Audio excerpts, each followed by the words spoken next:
आज मेरी जिंदगी का सबसे बुरा दिन है। मेरा नाम लीवी है। बुरा इसलिए नहीं कि आज मुझे इंटरव्यू में रिजेक्शन मिला, बल्कि असली झटका तो तब लगा जब मैं रास्ते से जा रहा था। मैं अपनी गर्लफ्रेंड के बारे में सोच रहा था क्योंकि आज हमारी 3rd एनिवर्सरी थी। तभी पास खड़ी एक कार से कुछ आवाजें आईं और जब मैंने पास जाकर देखा तो मेरे होश उड़ गए। मेरी गर्लफ्रेंड मुझे एक शुगर डैडी के साथ चीट कर रही थी।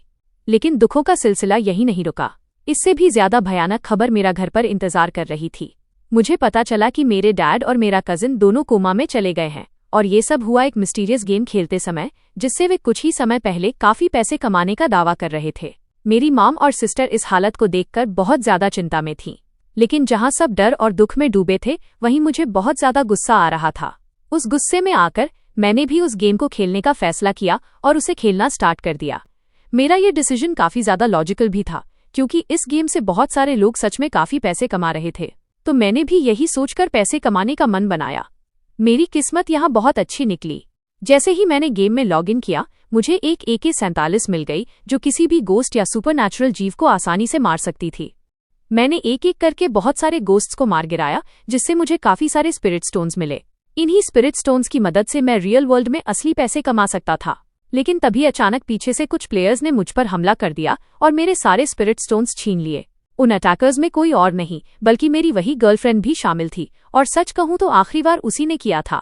जब मैं गेम के अंदर मर रहा था और मुझे लगा कि मैं अपनी लाइफ में सब कुछ हार चुका हूं, तभी मेरी आंखें खुलीं। लेकिन इस बार माहौल बिल्कुल अलग था। मैं एक आलीशान सिंहासन थ्रोन पर बैठा हुआ था। मेरे सामने 2 इतनी बला की खूबसूरत ब्यूटीज खड़ी थीं, जिनमें से एक के ब्लू हेयर थे। उनकी सुंदरता ऐसी थी कि स्वर्ग की अप्सराएं भी उनके सामने फीकी पड़ जाएं। पर उन दोनों ब्यूटीज से भी कहीं ज्यादा खूबसूरत एक फॉक्स गर्ल मेरे सामने आई, जो मुझे अपना राजा कह रही थी। जब मैंने उससे कहा कि मैं कोई राजावाजा नहीं हूं, तो उसने मुझे समझाया कि 1000 साल बाद मेरा फिर से पुनर्जन्म रीइंकार्नेशन हुआ है। मैं इस बॉडी में वापस लौट आया हूं और सच में वही उनका असली राजा हूं। उसने मुझे मेरा चेहरा भी दिखाया, जो अब पूरी तरह बदल चुका था। मुझे लगा शायद यह इस गेम का कोई बग या ग्लिच होगा। खैर, जब मेरे सामने इतनी खूबसूरत लड़कियां मौजूद थीं, तो भला मैं इस मौके का फायदा उठाने से पीछे कैसे हटता। मैंने बिना ज्यादा सोचे उन तीनों ब्यूटीज के साथ मजे करना और टाइम स्पेंड करना शुरू कर दिया, और सच कहूं तो मुझे इसमें बेहद मजा आया। वे तीनों सच में एकदम टॉप टियर और कमाल थी। और तो और ये तीनों मेरी एक्स गर्लफ्रेंड से तो लाख गुना बेहतर थी। जब हम चारों ने अपने सारे मजे खत्म कर लिए तो हम सब बाथ हाउस गए। वहीं मुझे पता चला कि यहाँ एक डीमन किंग भी है, जो मुझे जान से मारना चाहता है। डीमन किंग से बचाने के लिए उस फॉक्स गर्ल ने मुझे जादू से बहुत छोटा कर दिया और अपने अंदर छुपा लिया। इसके बाद डीमन किंग के बुलावे पर वो उससे मिलने पहुंची। जब हम डीमन किंग के सामने गए तो मैं तो ये देखकर ही शॉक रह गया कि डीमन किंग दरअसल एक छोटा बच्चा था। पर असली झटका तो तब लगा जब मुझे इस दुनिया की सच्चाई समझ आई। ये कोई आम गेम नहीं है। इस गेम में गॉड्स, डीमंस और हर तरह की अपर लेवल एंटिटी शामिल हैं, जो हमारी दुनिया के लोगों को अपने वश में करना चाहते हैं। अगर कोई इस वर्ल्ड में बार बार मरता है, तो वो रियल वर्ल्ड में भी हमेशा के लिए मर जाएगा। लेकिन अगर हम इस दुनिया में पावरफुल बन गए, तो अपनी असली दुनिया में भी उतने ही ताकतवर हो जाएंगे। ये मेरे लिए किस्मत बदलने की चाबी थी, क्योंकि अब मेरे पास एक एम्परर लेवल क्लास आ चुकी थी। पर सामने बैठा डीमन किंग मुझे हर हाल में मारना चाहता था।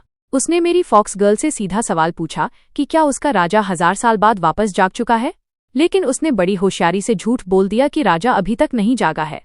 उस वक्त मुझे यकीन हो गया कि ये तीनों मेरे लिए हद से ज्यादा लॉयल हैं। जब मैंने उन तीनों को अपनी वाइव्स मान लिया, तो उसी पल मेरी एक नई क्लास अवेकन हो गई, ह्यूमन एम्परर क्लास।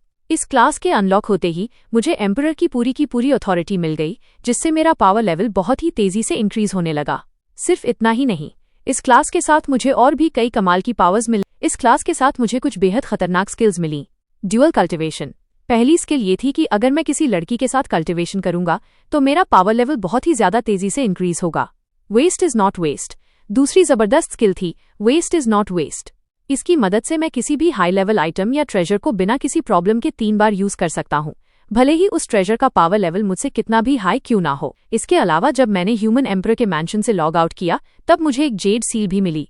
उस सील के अंदर एक बहुत ही पावरफुल एंशिएंट सॉर्ड कैद थी, जिसकी धार इतनी तेज थी कि वो किसी भी चीज को बड़ी आसानी से काट सकती थी।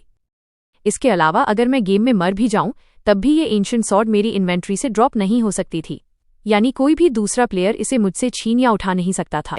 इसके बाद उस जगह से बाहर आने के बाद मैं फिर से एक नए प्लेयर के तौर पर रिस्पॉन हो गया, क्योंकि पिछली बार तो मेरी मौत हो चुकी थी। उस जेड सील की मदद से मैं कहीं भी टेलीपोर्ट हो सकता था। मेरे पास ये कमाल की एबिलिटी थी कि मैं जब चाहूं ह्यूमन एम्परर बन सकता था और जब चाहूं एक नॉर्मल प्लेयर के रूप में भी खेल सकता था।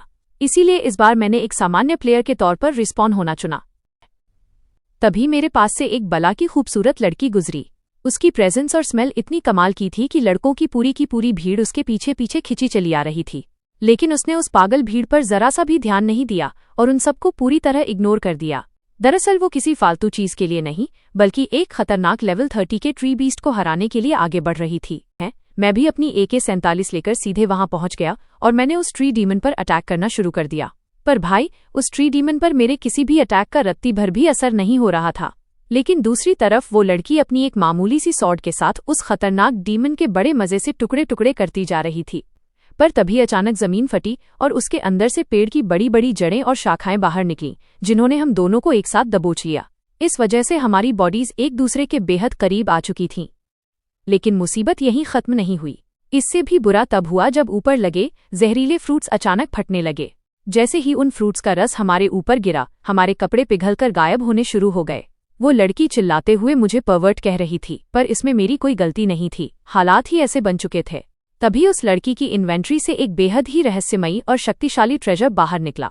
लेकिन उसने परेशान होकर बताया कि वो इस ट्रेजर को एक्टिवेट नहीं कर सकती क्योंकि इसका लेवल बहुत ज्यादा हाई है, वरना इस अकेली चीज से उस ट्री डीमन को आसानी से खत्म किया जा सकता था। क्योंकि मेरे हाथ कसकर बंधे हुए थे, इसलिए मैंने बिना देर किए उस ट्रेजर लॉकेट को सीधे अपने मुंह से पकड़ लिया और उसे एक्टिवेट कर दिया।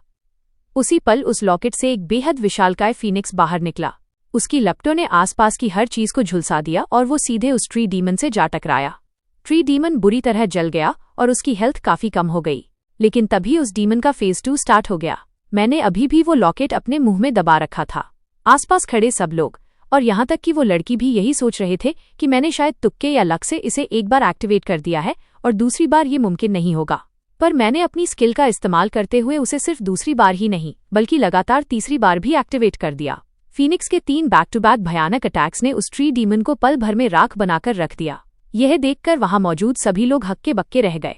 वे समझ ही नहीं पा रहे थे कि मैं इतने हाई लेवल पावर ट्रेजर को बार बार कैसे एक्टिवेट कर रहा था, क्योंकि मेरा लेवल तो अभी बस लेवल 1 ही दिख रहा था, चूंकि मैं बस अभी रिस्पॉन हुआ था। लोगों के बीच अफवाहें उड़ने लगी और वे आपस में बातें करने लगे कि शायद मेरे मुंह के अंदर कोई सीक्रेट या स्पेशल टेक्निक छिपी हुई है जिसकी मदद से मैं इस ट्रेजर को यूज कर पा रहा हूं। पर जब 3 बार यूज करने के बाद वो हाई लेवल ट्रेजर पूरी तरह शैटर हो गया, तब मुझे पता चला कि उसकी कीमत पूरे 3 मिलियन थी। हालांकि उस बॉस बैटल के बाद मेरा लेवल अप तो हो गया था, लेकिन मेरे पास इतने पैसे बिल्कुल भी नहीं थे कि मैं उस लड़की को इतने बड़े तरीके से रीपे कर सकूं। तभी वो लड़की मेरे पास आई। मुझे लगा कि वो अपने ट्रेजर के 3 मिलियन मांगने आ रही है, पर उसने बिना कुछ कहे अचानक मुझे किस करना शुरू कर दिया और लगातार 10 मिनट तक किस ही करती रह गई। वहां खड़े सभी लोग और मैं खुद हैरान थे कि इस लड़की के अंदर इतना खतरनाक स्टैमिना आया कहां से। 10 मिनट बाद जब उसने किस रोकी तो मैंने साफ साफ कह दिया कि मेरे पास उसके 3 मिलियन चुकाने के लिए 1 रुपया भी नहीं है। इस पर उसने मुस्कुराते हुए कहा, पैसे की चिंता किसे है, तुम बस मेरे साथ चलो। दरअसल वो ये जानना चाहती थी कि क्या सच में मेरे मुंह के अंदर कोई सीक्रेट पावर है जिससे मैंने वो ट्रेजर एक्टिवेट किया था। ऐसा लग रहा था कि शायद वो भी इस गेम के पीछे का गहरा सच जानती थी कि इसमें रियल गॉड्स और डीमंस शामिल हैं। लेकिन जो भी हो, जिस नज़र से वो मुझे देख रही थी उससे साफ लग रहा था कि उसके इरादे मेरी बॉडी को लेकर बिल्कुल भी ठीक नहीं।